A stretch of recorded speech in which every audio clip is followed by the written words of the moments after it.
조합제TV 시청자 여러분 안녕하십니까. 2020년 2월 3일 정오를 방금 넘고 있습니다.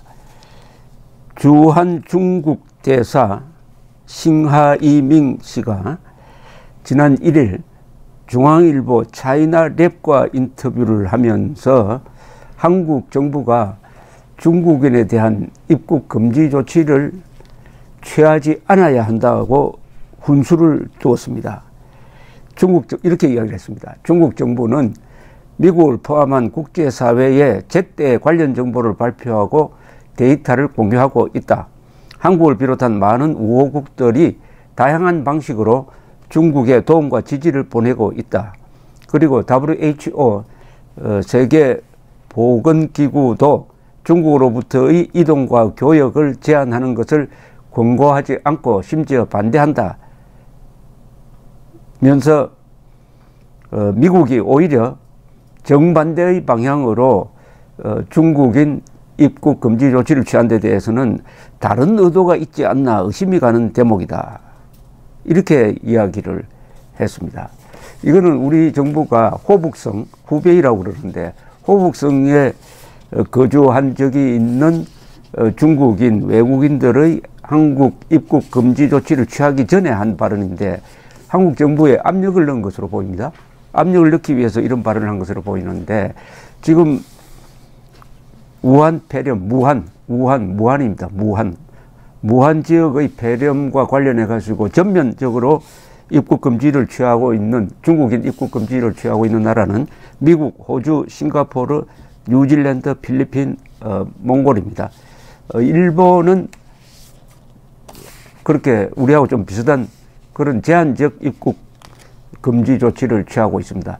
일본이 지금 바다가 중간에 있고 또 일본과 중국 사이가 요사이 외교적으로 괜찮습니다. 그리고 무엇보다도 일본에 작년에 입국한 중국인 관광객이 900만 명입니다.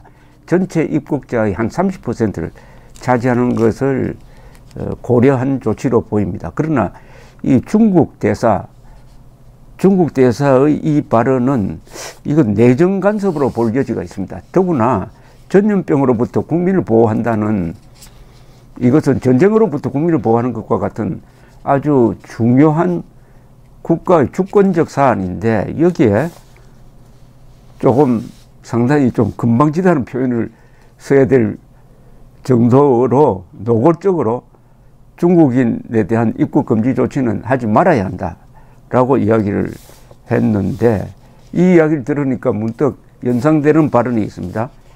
더불어민주당 송영길 의원은 지난달 17일 해리 해리스 주한 미국 대사가 한국 정부가 추진하는 북한을 제3국을 통한 북한 개별 방문 등 독자적 남북협력 추진 구상에 견제성 발언을 한 데 대해서 뭐라고 이야기를 했느냐 하면은 MBC 라디오에 출연을 해가지고 해리스 대사 개인 의견으로 판단해야 할 문제다. 의견 표명은 좋지만 우리가 대사가 한 말대로 따라 한다면 대사가 무슨 조선 총독인가? 여기 이제 유명한 발언이 났습니다. 조선 총독인가? 라고 하니까 바로 이런 댓글이 붙었습니다. 그러면은 해리스 대사가 조선 총독이면은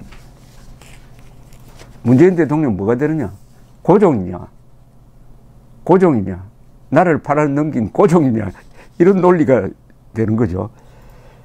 이거는 그런데 지난번에 보니까 해리스 대사가 제3국을 통해서 한국 사람들을 북한에 보내가지고 돈을 쓰도록 함으로써 북한에 현금을 대주는 이런 이적 행위에 대해서 해리스 대사가 점잖게 그것은 약속대로 한국과 미국이 협의해야 될 사안이다라고 한 것이 고맙게 느껴집니다. 왜 고맙게 느껴집니까? 만약 그렇게 해가지고 중국을 통해서 대규모로 들어갈 길은 중국밖에 없어요. 지금 금강산 관광 통로가 막혀 있습니다. 중국을 통해서 대규모로 몇만 명이 1인당 뭐 $10,000씩 가지고 가가지고 북한에서 풀어놓는다. 자, 돈 주고, 이거 잘못하면 몸 주는 겁니다. 돈 주고 몸 주고 뺨 맞을 가능성이 있어요. 수시로 응용할 것 아닙니까? 북한이. 억류하면은 억류한 사람 풀어주는 대가로 뭐 인질금 받듯이 할 수도 있고, 더구나 요사이 타이밍을 이렇게 또 공교롭게 잘 잡았다는 생각도 듭니다. 이 문재인 정권이 중국에서 이 우한 폐렴이 확산되고 있는데, 지금 북한은 중국 공안이 잡은 탈북자도 당분간 북한으로 보내지 말라고 합니다. 그 정도로 지금 단속을 하고 있는데, 그럼 한국 사람이 이런 중국을 거쳐가지고 북한으로 들어간다? 돈 주고 몸 주고 인질로 잡힐 수도 있고 전염병 확산시킬 수도 있고, 이걸 미리 예상한 건 아니겠지만 해리스 대사가 점잖게 말린 것에 대해서 조선 총독이라고 이렇게 해야 되지 않을 비유를 했는데, 송영길 씨가 진짜 내정 간섭입니다. 이거는 더구나 국민의 생명권과 관계되는 내정 간섭을 한 신임 중국 주한대사 싱하이밍 씨에 대해서는 한마디 해야 될 것 아닙니까? 당신이 조선 총독이냐? 라고 이야기할 거 아니라 딱 비유가 좋은 인물이 하나 있습니다. 당신이 원세계냐? 이렇게 이야기해야 됩니다. 원세계라고 하면은 요새 그 한자음으로 쓰지 않으니까 모르는 사람들이 많은데, 원세계라고 해야 위안스카이라고 하는데, 위안스카이라고 하면 누가 합니까 도대체? 원세계라고 한자음 그대로 써주고 우리식으로 불러야 됩니다. 이 중국 사람 이름을 중국식으로 부르는 게 이게 사대주의입니다. 우리가 편한 대로 불러야죠. 원세계라고 불러야지 위안스카이라고 부른다? 장개석을 장제서라고 하고 모택동을 모제동이라고 하는 바람에, 또 무한을 우한이라고 표기하는 바람에 호북성이라고 하면은 동정호의 북쪽 지역 알게 돼 있는데, 이걸 후베이성이라고 하는 바람에 중국에 대한 인명, 지명을 알 수가 없는 정도가 아니라 이게 무슨 뜻인지 어디에 있는지도 모르는 이런 아주 괴상한 지금 한국 혼란이 일어나고 있는 가운데, 원세계, 이 원세계가 누구냐 하면은 1882년이죠. 이모군란이 난 게. 이모군란이 나니까 당시에 고종이 청나라 군대를 불러들여서 진압을 하니까, 그때 군대를 데리고 온 사람이, 군수참모로 온 사람이 아주 젊은 원세계였습니다. 원세계가 그 뒤에 한국에서 청일전쟁 나서 도망가기 전에 여기 또 10년 동안 조선 감국이라는, 그게 진짜 이게 감국이란 나라를 감독한다는 뜻인데, 조선 감국이니까 이건 완전히 공식 명칭도 조선 총독입니다. 서울에 주둔을 했어요. 그래가지고 어떤 짓을 했느냐 하면은 고종을 완전히 허수아비로 갖고 놀았습니다. 그러니까 또 조선 사람들이 아부를 해가지고 여자도 바치고 해서 조선인 첩을 3사람이나 두었다는 이야기가 있습니다. 그런데 서울신문이 성향은 대충 아시리라고 생각합니다. 서울신문에 이런 칼럼이 나왔어요. 오일만 논설위원이 해리스 주한 미국 대사를 이 원세계에 비유하는 칼럼을 썼네요. 이게 송영길 씨가 저렇게 한마디 말도 아닌 이야기를 하니까, 여기 서울신문은 그것을 이건 너무한 발언이다 라고 점잖게 송영길 의원을 좀 비판하는 글이 나올 줄 알았더니, 거기에 편성해가지고 해리스 주한 미국 대사와 위안스카이라는 제목의 칼럼이 나왔습니다. 여기에 위안스카이, 원세계가 어떤 인물인지에 대한 정보는 잘 적혀 있어요. 조선의 종주국을 자처하던 청나라의 실권자 이홍장의 직계였다. 한국 근대사의 격동기였던 이모군란 이후 갑신정변 청일전쟁까지 10여 년 동안 이 원세계가 조선의 감국 역할을 했다. 이게 조선 총독입니다.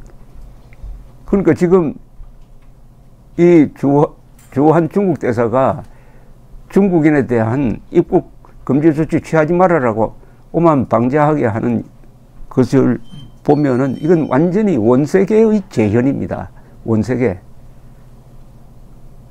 동학혁명이 터지자 4대당의 거두 김윤식, 어윤중 등 권세가들은 제일 먼저 원세계에 달려가 청의 군사를 청했다. 고종이 청의 압제에 벗어나려고 러시아와 밀약을 맺자 제일 먼저 밀고 한 인물이 최고 실권자 민영익이었다. 원세계에게 아부하려는 친청파 4대당 인사들의 굴종적인 행동이 그를 무례와 교만에 가득한 안하무인으로 만들었다. 요걸 현대에 딱 번역을 하면은 여기 친청파 4대당 인사들은 지금 문재인 정권 사람들하고 똑같습니다. 심지어 문정인이라는 사람은 어떤 국제 회의장에 나와서 뭐라고 하느냐. 주한미군이 철수할 것을 가정해가지고 혹시 중국이 한국에 대해서 해구사를 제공할 수는 없을까 하는 이런 발상을 했습니다. 그게 얼마나 무시가느냐 하면은 중국은 핵 정책이 다른 나라를 핵으로 보호해주는 그런 정책이 없습니다. 그런 능력이 없어요. 이 해구산을 아무나 제공한다고 하는데 세계에서 지금 해구산을 제공할 수 있는 나라는 미국, 러시아밖에 없습니다. 핵무기가 제한되어 있는데 중국은 핵무기가 많지 않아요. 그것도 모르고 이런 왜 중국이 한국의 종주국이 되지 않느냐 하는 이야기인데 딱 그 모양이네요. 원세계에 아부하려는, 이걸 시진핑에게 아부하려는 친청파가 아니라 문재인 세력의 굴종적인 행동이 주한 중국 대사를 무례와 교만에 가득한 안하무인으로 만들었다. 이렇게 딱 쓰면 되겠어요. 이렇게 딱 쓰면. 그런데 원세계가 어떤 인물이냐. 청일전쟁하니까 도망을 갔습니다. 이 권력 투쟁에는 아주 도사입니다. 1911년에 손문이 주도한 신해혁명이 일어났어요. 신해혁명 다음에 또 이 권력 투쟁을 잘 해가지고 황제가 되었습니다. 황제가. 그러다가 또 일찍 죽는 바람에 끝났습니다. 원세계가 10년 동안 여기 고종을 허수아비로 가지고 놀면서 여기서 총독질 한 것은 아주 조선의 망국을 재촉하는 것이었습니다. 그 10년이 1882년부터 청일전쟁으로 청이 일본에 망하고 일본이 이제 한국을 좌지우지하기 시작하는 그 10년, 그 10년의 타이밍을 완전히 우리가 놓쳤습니다. 이 10년 동안 한국이 국제정세, 조선이죠, 적응하고 했더라면은 아마 일본 식민지 안 될 수도 있었는데 요 기간 동안 완전히 망해가는 청나라의 놀이개가 된 거죠. 놀이개가 되었습니다. 원세계의, 그 원세계입니다. 어떻게 이 원세계를 해리스 주한 미국 대사와 비교를 합니까? 이 해리스 미국 대사는 아버지가 하사관으로서, 미 해군 하사관으로서 6.25 때도 참전한 사람이에요. 이 대를 이어서 한국을 도와주고 있는 사람입니다. 지나놓고 보니까 얼마나 고마운 충고였습니까? 그러면 이 판국에도 중국을 거쳐서 북한에 수십만 명의 한국인을 들여보내가지고 연간 한 몇십억 달러를 쓰도록 만들어가지고 지금 비자금이 바닥나서 일생일대의 위기를 맞고 있는 김정은을 또 살려준다? 그러면서 전염병 우한 폐렴 걸려서 한국으로 돌아와가지고 한국에서 퍼뜨린다? 아니면 북한에 가서 북한에서도 퍼뜨린다? 아니, 전염병을 매개할 것 아닙니까? 중국을 통해서 북한에 들어가고 그 사람이 북한에 들어가서 우한 폐렴 확산시키고 한국으로 돌아와서 한국에 또 확산시키고 그런 짓을 하지 말라는 예지력을 가진 해리스 대사의 점잖은 충고입니다. 이게 뭐 이 중국 대사처럼 이렇게 막말한 게 아니고 그런 사안은 한국과 미국이 실무적으로 협의해야 될 사안이다. 약속을 지켜라는 이야기예요. 더구나 지금 유엔의 대북 제재가 있지 않습니까? 물론 유엔 대북 제재에는 개별적 관광객에 대해서는 제한이 없어요. 그래서 그걸 이용하겠다는 건데 2008년 여름에 박왕자 아줌마가 금강산에 갔다가 북한군이 등 뒤에서 경고 없이 쏘는 총에 맞아가지고 죽었는데 거기에 대해서 진상조사하자 하는 것을 받아들이지 않으니까 이명박 정부가 금강산 관광을 못하게 한 것 아닙니까?